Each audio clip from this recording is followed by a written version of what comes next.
আসসালামু আলাইকুম। বঙ্গ জননী টেলিভিশনের পক্ষ থেকে সবাইকে স্বাগতম। আপনাদের সাথে আছি আমি মোসাম্মত ও মিম আক্তার। সীমান্ত এলাকায় চিকিৎসা সেবা দিল বিজিবির।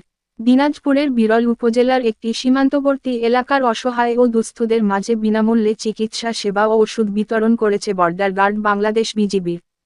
গতকাল শনিবার ৩১ আগস্ট সকাল ১১টায় উপজেলার ৬ নং ভান্ডারা ইউনিয়নের রামচন্দ্রপুর সীমান্ত সংলগ্ন চোকফসল সরকারি প্রাথমিক বিদ্যালয়ে এই চিকিৎসা কার্যক্রম পরিচালনা করা হয়। বিজিবির দিনাজপুর সদর দফতরের medical officer lieutenant colonel Anup Kumar বিশ্বাসের নেতৃত্বে চিকিৎসকদের একটি টিম ওই এলাকার ৩ শতাধিক মানুষকে চিকিৎসা প্রদান করে। আরও পড়ুন, মহেশপুর সীমান্তে ভারতীয় মর্টার শেল, বিজিবির প্রতিবাদ। সরেজমিনে চিকিৎসা কার্যক্রম পরিদর্শন করেন দিনাজপুর ৪২ বিজিবির অধিনায়ক লেফটেন্যান্ট কর্নেল মু.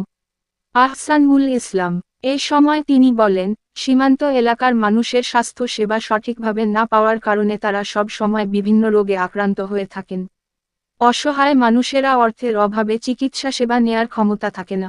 এ কারণেই বিজিবির মেডিকেল টিম দ্বারা বিনামূল্যে চিকিৎসা সেবা ও ওষুধ দিচ্ছে।